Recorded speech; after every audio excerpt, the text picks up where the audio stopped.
And go. Good evening, everyone. My name is Benedict Leckett, Executive Director of the Redwood Library. I want to welcome you once again this evening for another installment of the maestro himself, Edward Markward, who tonight, as part of our programming for the Black History Month, he's going to tell us about the music and the works of William Grant Still Jr. and Florence Price. So thank you for attending. Welcome, everyone. And please join me in welcoming Professor Edwin Markward. Thank you all so much. Thank you, Benedict, and good evening, everyone. As Benedict told you, we are going to talk about the music and life of William Grant Still Jr., known during his lifetime as the Dean of African American Composers, and Florence Price, a pioneer, a trail-setting Black American female composer. Both of them had similar periods of their lives where their music was not heard or performed. Later, in both cases, the music came back in abundance, but after they had passed away, unfortunately. Let us start with Mr. Still. And about 25 years ago, I had the privilege of conducting the first Rhode Island performance of William Grant Still Jr.'s First Symphony in A-flat major, called the Afro-American, quote, end quote. It was sort of a strange beginning because I checked with publishers throughout the country and could not find how to attain the music, which was rental at the time. One has to pay rental and performance rights. And finally, I found out that it was published by William Grant Still Music in that mecca of American music, Flagstaff, Arizona. So I called the publisher and had a pleasant chat with a woman who told me that it had been very difficult to get Mr. Still's music performed, even at that time, which was right around 2000.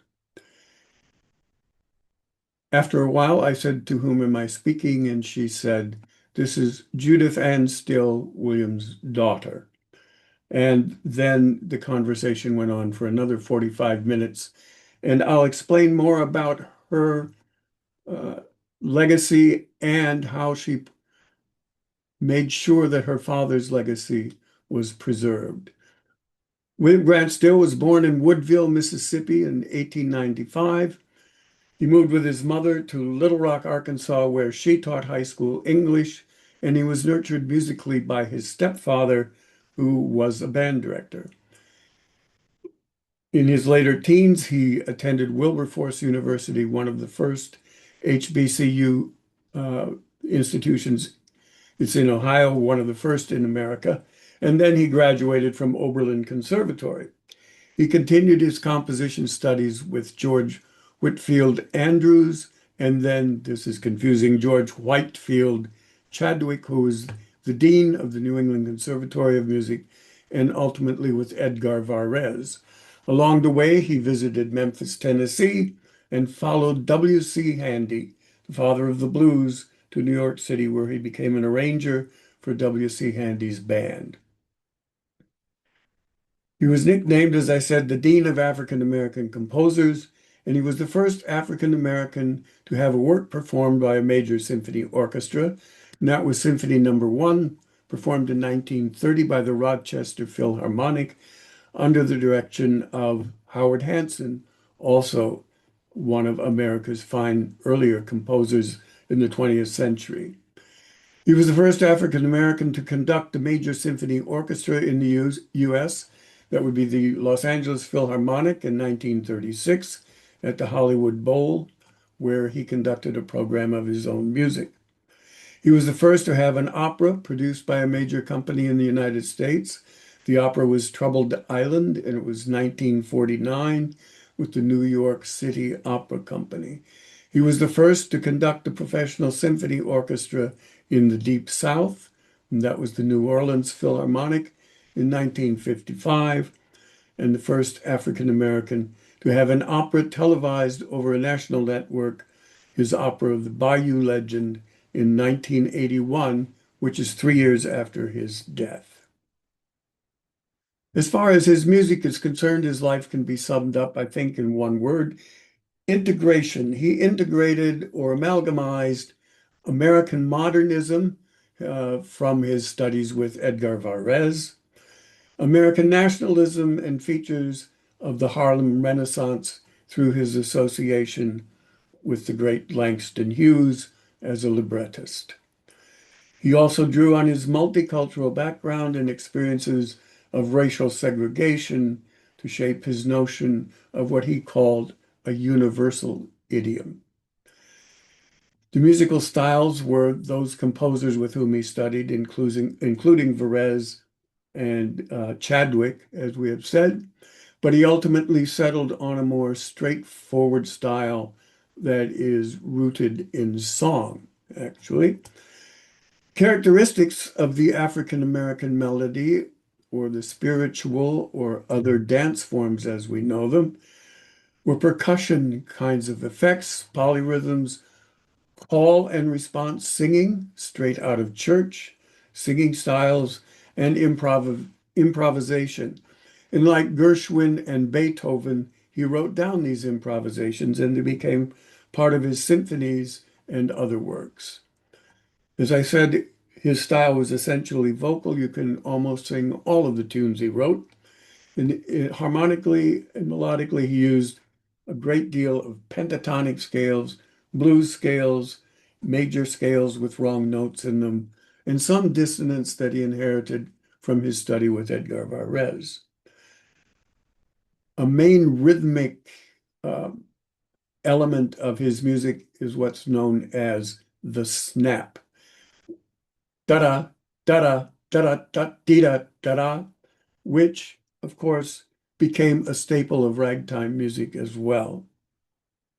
Leon Botstein, the conductor of the American Symphony Orchestra, president of Bard College, and the director of the Bard Music Festival, explained, Still was an American composer who was inspired after studying with Varese not to follow a European trajectory toward a more experimental and avant-garde modernism, but to create something distinctly American. Note that he studied with Edgar Varese from 1923 to 1925 and came up with this distinctly American or African American style of composing, much as Aaron Copland was to do after studying with Nadia Boulanger from 1921 to 1924, roughly the same period, and the influence was a bit left behind as they developed their own American music. A bit of a background as to why Mr. Still's music fell out of favor. It had to do with this 1949 premiere of his opera, Troubled Island, with a libretto by Langston Hughes and Mr. Still's wife, Verna Arvey. It was actually composed in 1939, but waited till 1949 to receive this premiere. Troubled Island was set in Haiti during the Haitian Revolution led by Jean-Jacques Dessalines. It was a huge success, 22 ecstatic curtain calls, but the critics were either neutral or negative. There was a meeting that took place in Mr. Still's hotel room before opening night. The meeting was with Harold Taubman, who was a critic for the New York Times. And he was also a friend of Still. And this is what he said to Mr. Still. Quote, the critics felt that the colored boy has gone far enough. That opera, end quote, that opera is now largely recognized as a revolutionary piece of American art. One of the more positive reviews, and I think you may find it somewhat condescending, was written by Olin Downs of the New York Times. I probably should not have inserted my opinion there, but you have it. Quote, there is enough that is basically melodious, enough that supplies dramatic movement on the stage, enough of operatic architecture to make the opera as a whole entertaining, and to justify, in all probability, a good number of repetitions before the season closes. The ensemble was first class. Olin Downs, New York Times. Make of that what you will. What turned everyone against it, other than the fact that he was Black and was maybe considered above his station, may have been that the critics' view was crowded by his association with Langston Hughes and by association with Langston Hughes's association with communism and leftist politics and causes, and perhaps by international geopolitical events. In any case, it closed after 3 performances in 1949 and did not receive another production until 2013, 64 years later. And it was by the South Park Opera Company in Chicago. More importantly, and to the detriment of Mr. Still and his music, the State Department withdrew the recording from European radio stations, and performances of his other works fell off, declined as well. I want to play for you a rendition of one of the operas or arias sung by Dessalines in this opera, Troubled Island. I Dream a World, which is a poem that we all know by Langston Hughes. It's sung by Ron Dukes, a bass. I'm sorry I can't tell you the name of the pianist. But the poem, I believe, bears a hearing. You may notice a similarity to a much later speech given by the Reverend Dr. Martin Luther King Jr. I dream a world where man no other man will scorn, where love will bless the earth and peace its paths adorn. I dream a world where all will know sweet freedom's way, where greed no longer snaps the soul, nor avarice blights our day. A world I dream where black and white, whatever race you be, will share the bounties of the earth, and every man is free, where wretchedness will hang its head, and joy, like a pearl, attends the needs of all mankind. Of such I dream my world.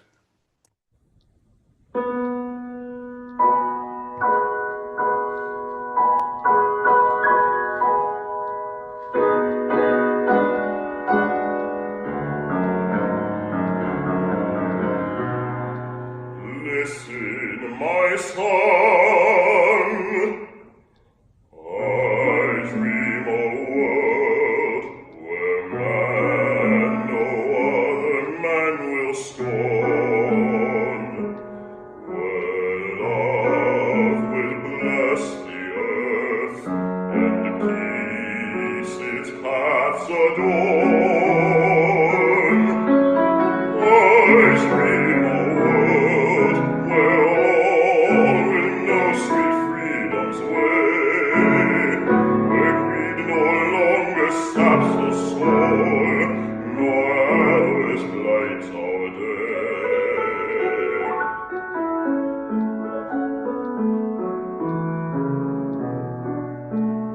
world I dream, where black or white, whatever race you be,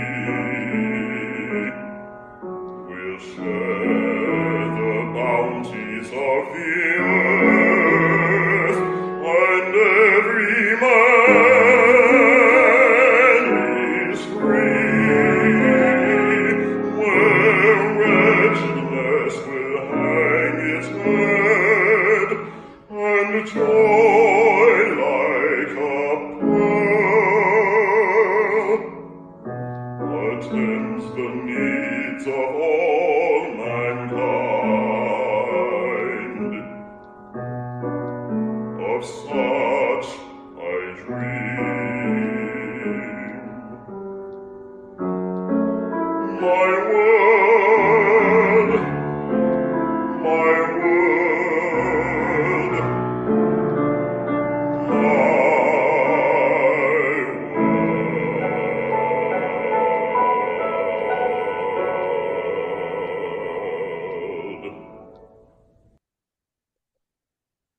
Judith Ann Still said, quote, "My father had so much hope during the great success of the Afro-American Symphony that his music would really make a difference and bring people together. But after Troubled Island, everything seemed to go in the other direction. So although very disappointed that he wasn't going to see it in his lifetime, he believed that one day his music would foster racial harmony." Judith Ann realized that to save her father's legacy, she would have to do everything herself, so she founded this music company. She wrote to music professors and conductors, radio announcers, musicologists to market re-recorded CDs, manuscripts, etc. And she says, goes on, quote, "They were successful, so we took that money and then mortgaged everything, the house, the furniture." So she founded William Grant Still Music, publishing music, and you can go online and go directly to William Grant Still Music today. Quote, "With the money, we made more books and recordings and sent out records and CDs to radio stations." William Grant Still's work is now performed live, available through recordings or broadcast on the radio more than 40,000 times a year. He composed over 150 compositions in the classical tradition, including Rising Tide, the official theme of the 1939 World's Fair in New York, which was selected out of submissions of over 300 recordings, and his was chosen. Mr. Still was not allowed, of course, into the fair until after dark. His Symphony No. 1 in A-flat major, the African American Symphony, performed in 1930 by the Rochester Philharmonic, represented the Black people days not far removed from the Civil War. So this is the first of his symphonies out of 5. He wrote 9 operas as well, and chamber music, of course, and songs. Here is part of the first movement. It's entitled Longing, and the tempo marking is moderato assai. And listen to the plaintive English horn at the beginning.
Let's listen to a bit of the third movement entitled Humor, Animato. You'll hear a very brassy sort of theme, and then there is a counter melody in the horns.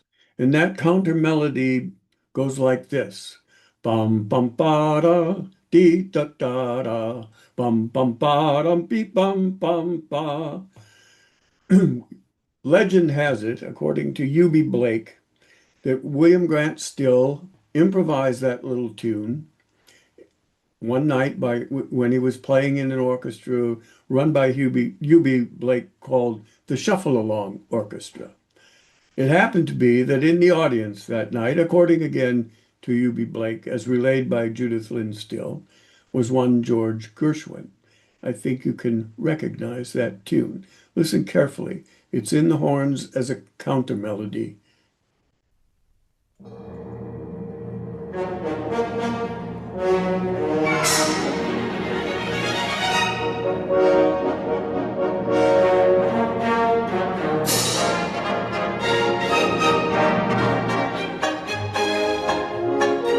Here's a banjo.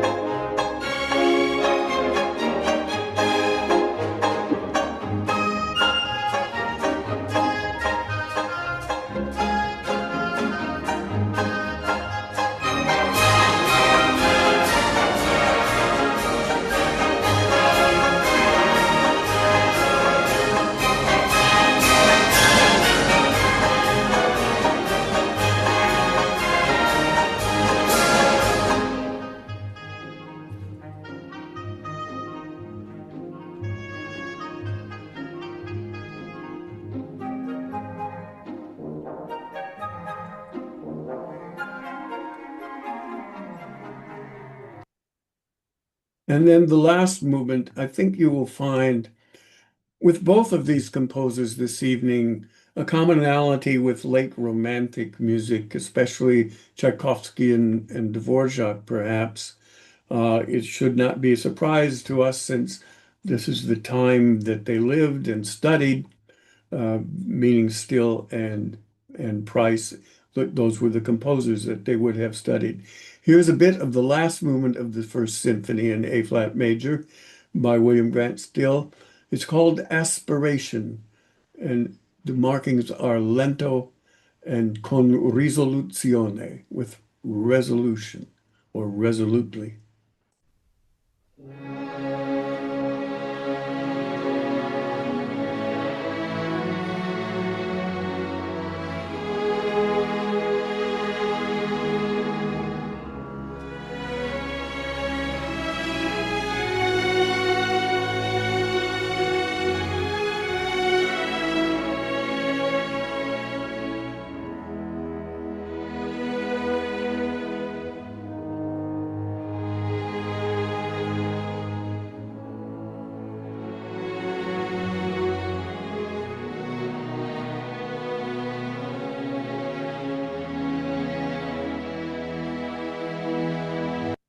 Remember that Mr. Still said, this is African American people after the Civil War, so aspiring to something greater than their lot in life at present.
Etc.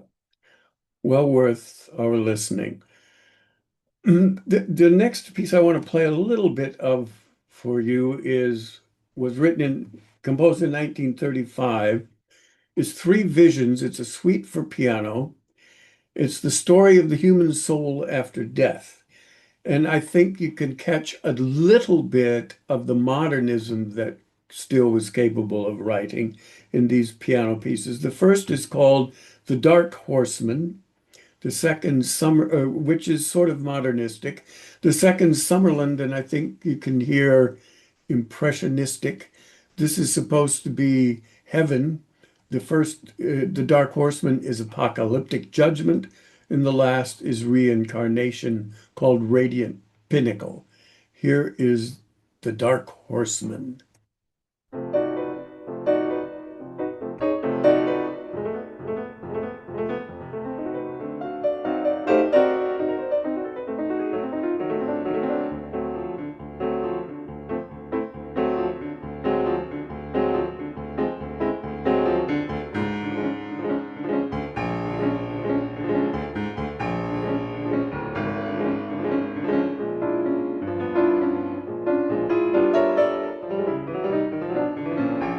A little sampling of that. I think you can hear that it's a little bit more dissonant than what we heard in the symphony. This is Summerland or Heaven.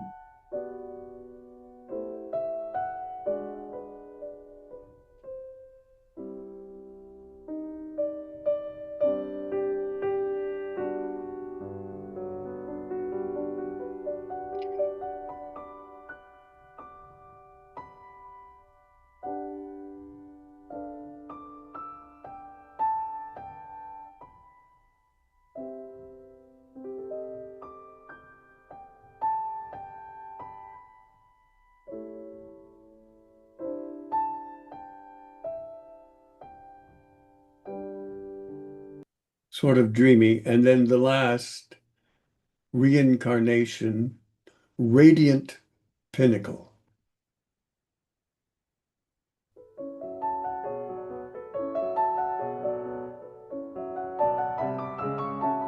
Starts with small motives and expands them.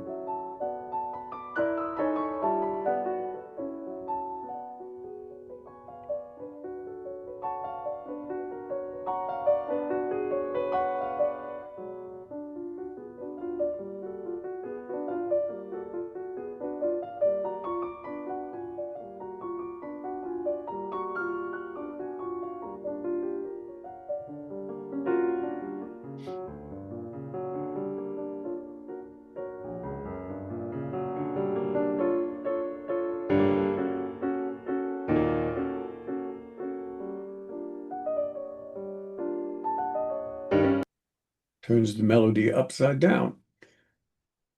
Come now to the Second Symphony in G minor, Song of a New Race, composed in 1937, first performed by the Philadelphia Orchestra under Leopold Stokowski on the 12th or December 10th, 1937.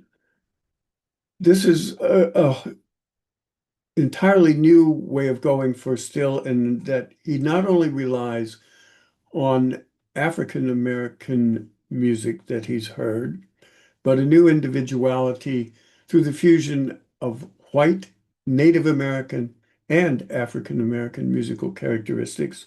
You will find, however, again, the use of pentatonic scales, as you will find in Florence Price's work too. According to one reviewer, quote, "The symphony is characteristically expansive. Lyrical string writing seems specifically intended to exploit that orchestra," meaning the Philadelphia Orchestra. "Famously silky string sound. Near the climax of the first movement and at key moments elsewhere, the brasses, trumpets, and trombones especially punctuate the texture with gestures suggesting call and response. This is a more fully integrated into the wider, more diverse American culture." And Leopold Stokowski at the time said that William Grant Still, quote, "is one of our greatest American composers." Toward 1950, around the same time as the debacle with the opera, William Grant Still was the most heard American composer, not only African American, but American composer. This is from the Symphony Number 2, the first movement in G minor.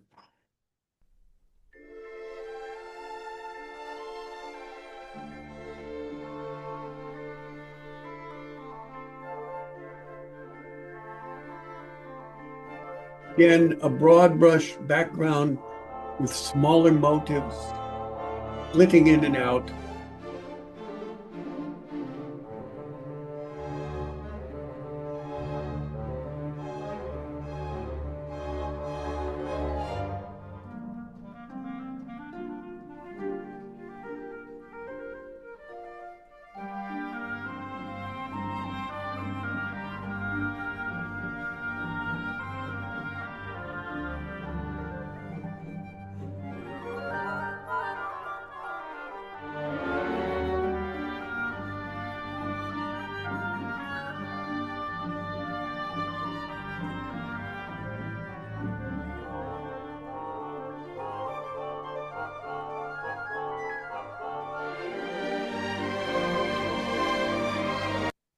As I mentioned earlier, Still's work is rooted in song and those broad melodies, wonderful melodies in the strings above the filigree work in the woodwinds and the brass.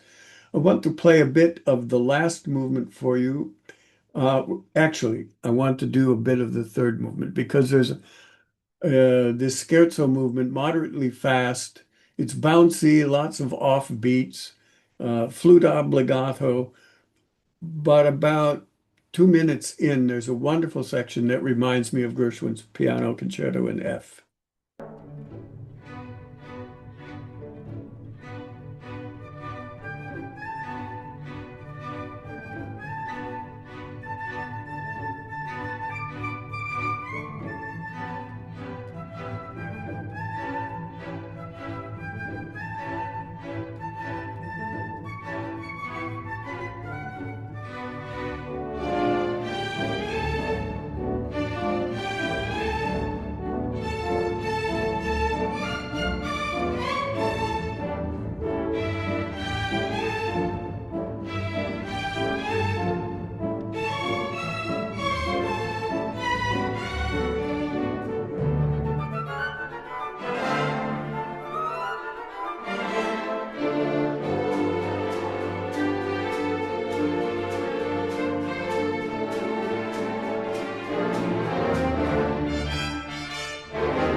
There's a piano concerto.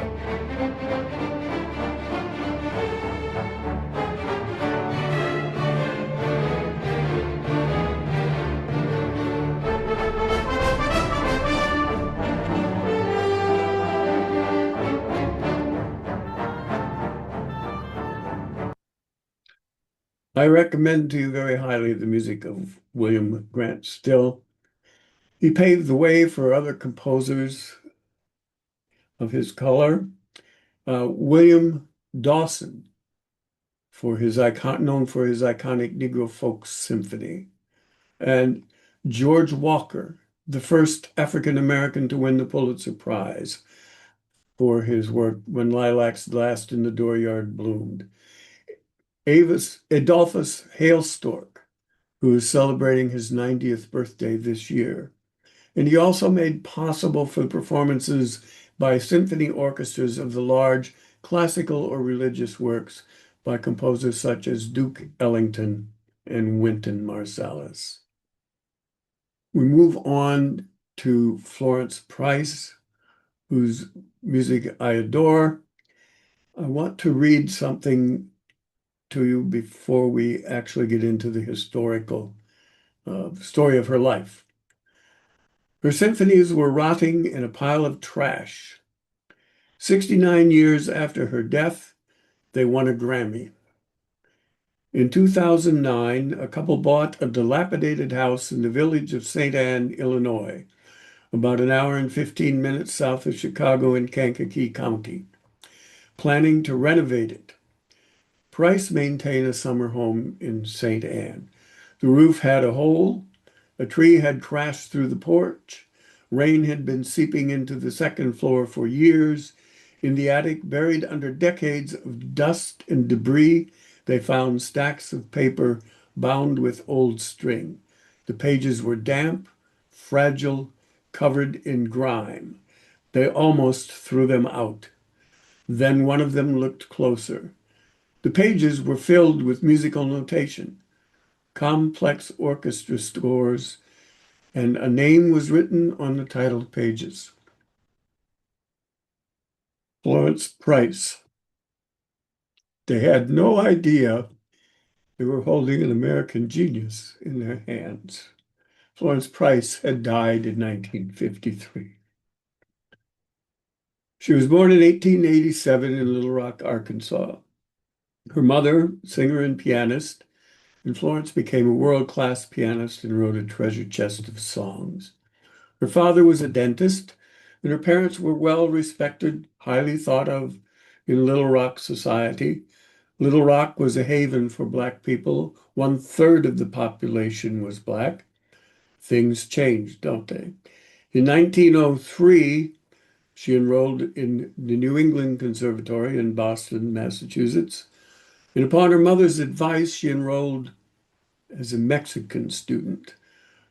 Florence, you see, was fair-skinned.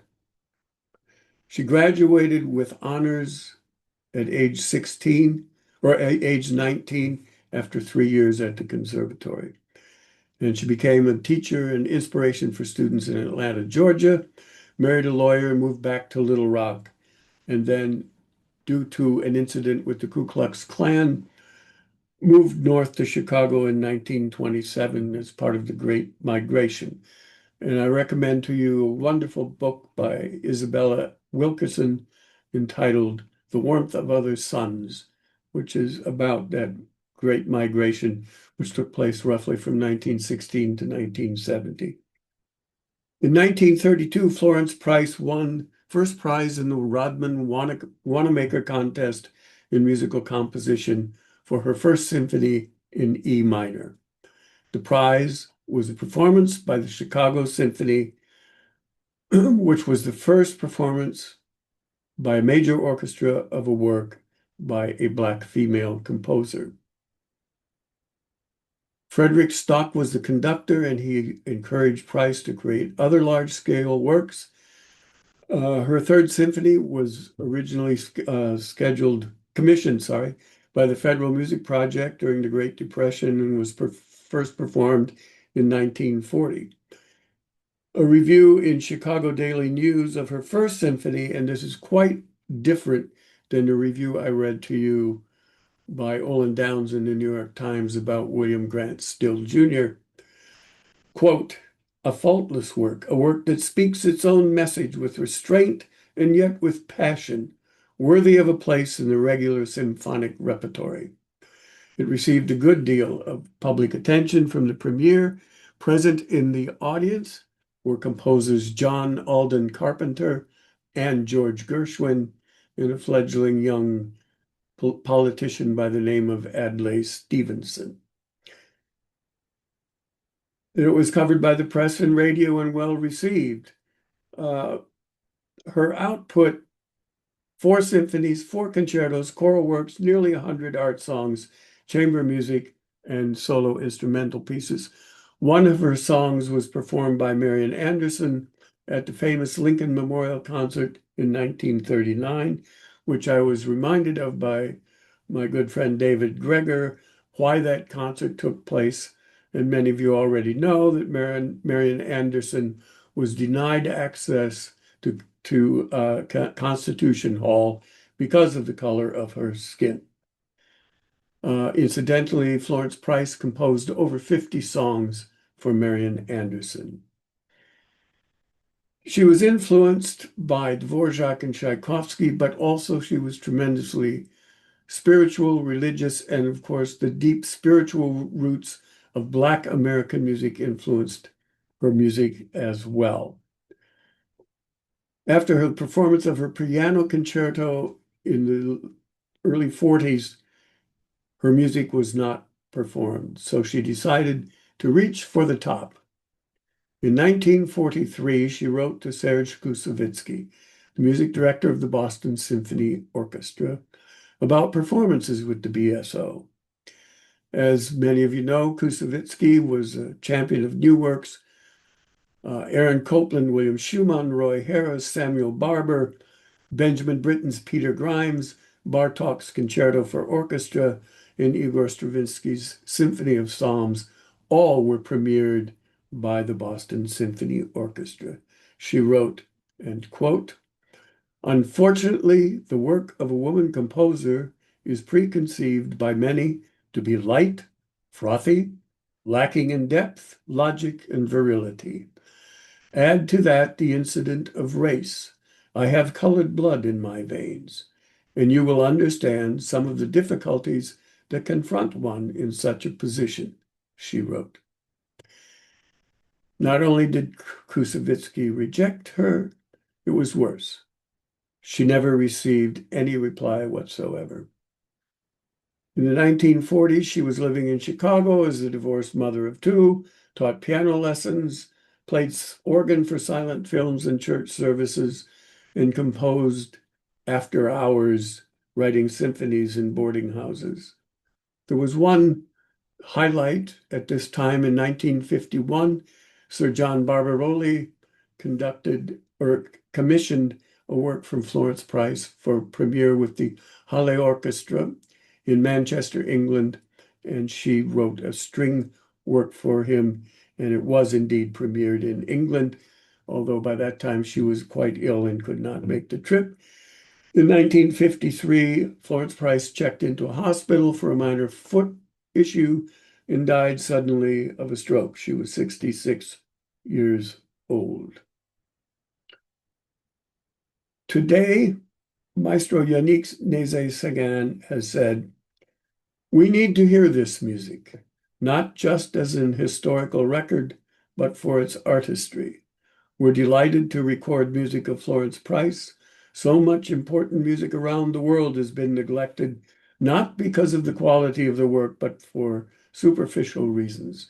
It's important to me and to the Philadelphia Orchestra to look at these works, bring back the music composers we believe in, like Florence Price, and continue broadening the repertoire to give a much more diverse representation of who we are as a society today." Here is some of the first movement, or first I wanted to play part of a string quartet, which I had the privilege of conducting as a piece called Andante Moderato for Lyric Orchestra. It's from her unfinished first string quartet in G major. It's the Andante Moderato movement, of course.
That particular string quartet in G major has only two movements. It's subtitled The Unfinished. Interesting about this recording by the Catalyst String Quartet is that composer Jesse Montgomery is on this recording as one of the violinists in the quartet. We move now to her first symphony in a recording by the Philadelphia Orchestra. There's a hypnotic slowness or stillness in this slow movement I'm going to play for you. It's Largo Maestoso. Choral light.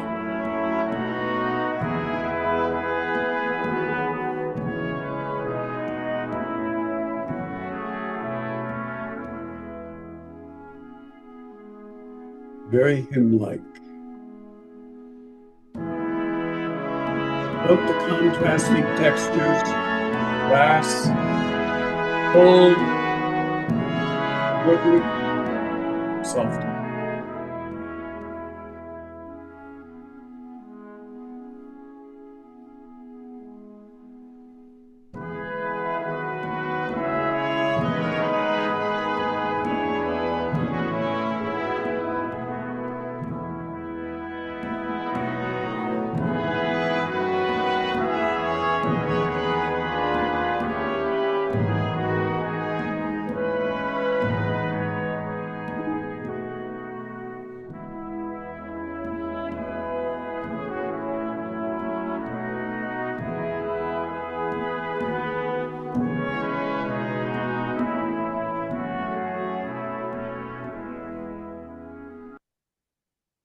The third movement is somewhat of a scherzo, but it's a juba dance. The juba dance was originally brought to Charleston, South Carolina from the Congo by slaves, and it became an African-American plantation dance that was performed by slaves during their gatherings when no rhythm instruments were allowed due to the fear of secret codes hidden in the drumming. The rhythm found in all juba dances, and we have several items on our playlist here today of juba dances composed by Florence Price. You will hear at one point in this particular juba dance in the first symphony, the boat whistles, which signify the slaves being brought to Charleston, South Carolina.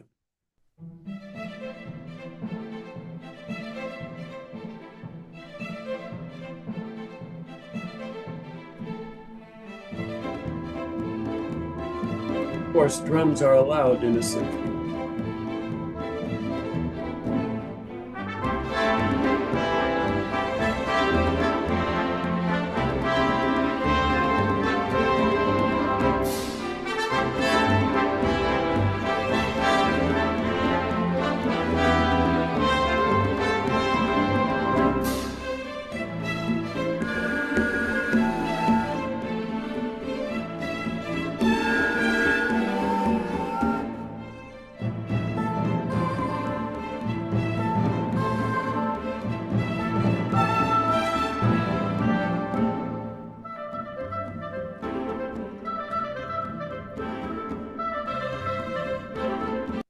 And so on.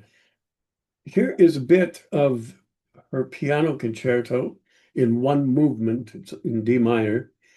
It was played for the commencement at the Roosevelt School of Music in Chicago and then played by the Chicago Symphony. The performance that I have here is Geneva Kenneth Mason is the pianist, and it's by the Chineke Orchestra, which was an orchestra founded not too long ago in England, made up entirely of diverse people, people of color. So there are people from all over the globe in this particular orchestra. What I want to hear is this second movement has a beautiful duet between oboe and piano.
The last movement is again a juba dance.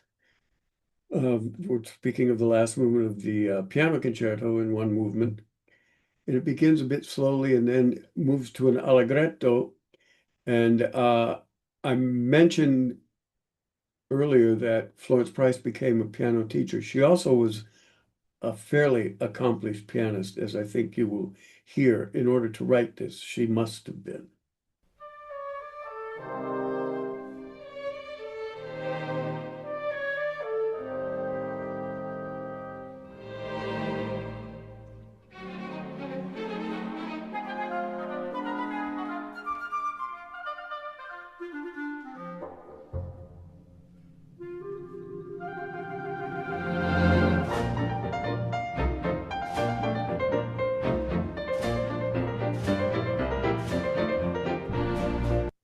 I'd like to play the end of this. It's quite exciting.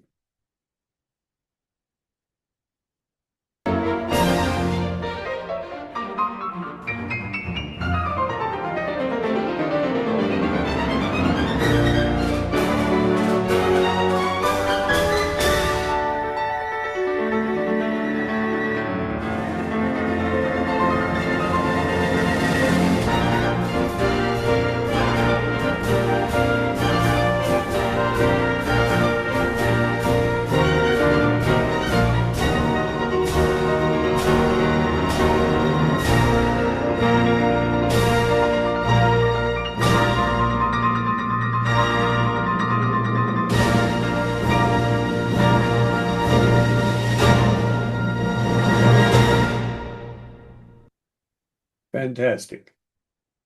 We move now to the Third Symphony.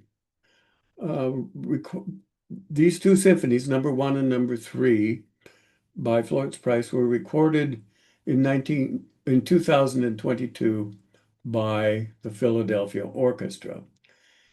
In 2023, the Philadelphia Orchestra won its very first Grammy Award for this recording of Florence Price's First and Third Symphonies. Amazing.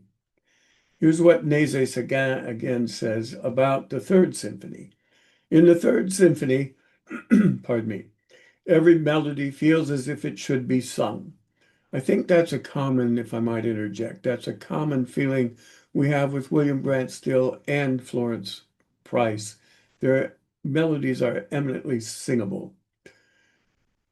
The material is so vocal, the writing is almost choral, and I love the fact that the orchestration encourages solos from everywhere in the orchestra.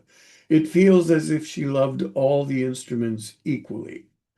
He goes on to say, quote, I hope when we play it, and as other orchestras play it one day, and hopefully sooner rather than later, it will become as familiar and as much as part of the canon and part of who we are as an orchestra as any other symphony by Tchaikovsky or Rachmaninoff. Her influence on Black female composers is immense.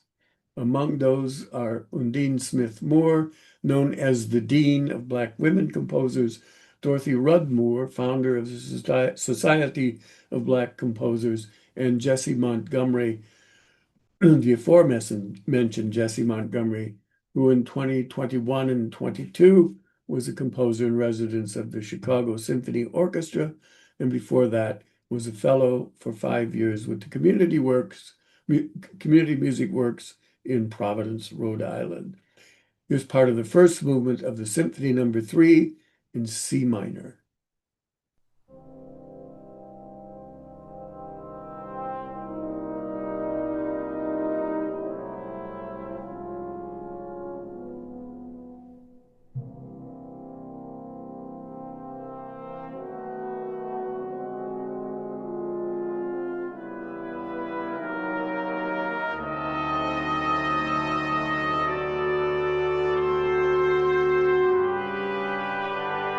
Very Wagner-like in its chromaticism.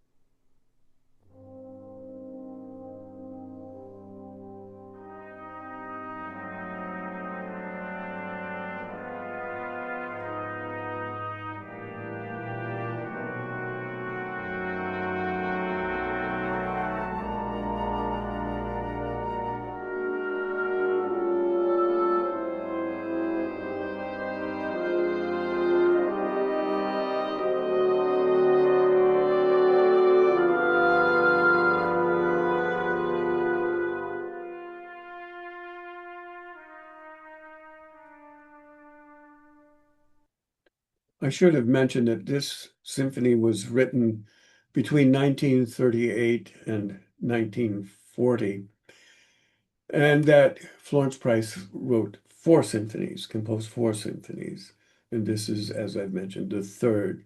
Here's a beautiful oboe melody and then strings, lush strings as only the Philadelphia Orchestra can. The Andante ma non troppo, the second movement.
And then the third movement is again a juba dance, but it's combined with a habanera. About 2 minutes in, she will slide into a habanera and then return to the juba dance. What is most striking to me about this juba dance is the way she slides from one key to another so easily you don't even notice it half the time. Notice the connection to the first juba dance.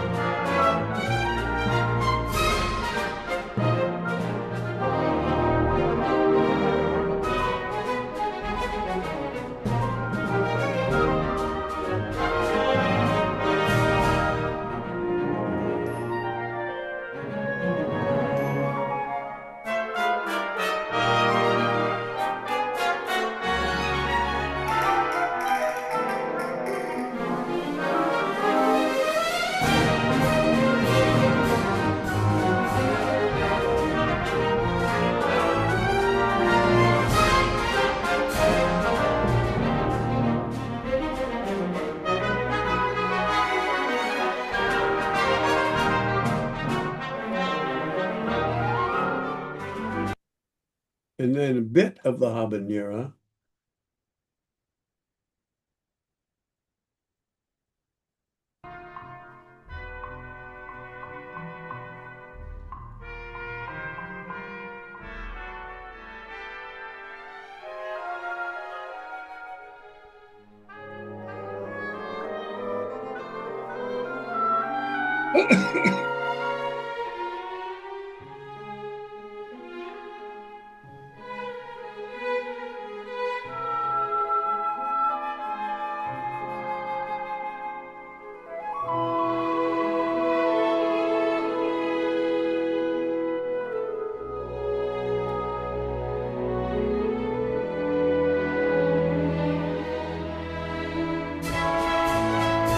And then back to the juba dance. And a bit of the scherzo finale. As the first symphony ended, so does this in triple meter, triple rhythm. Jig-like.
ladies and gentlemen, the music of William Grant Still Jr. and Florence Price.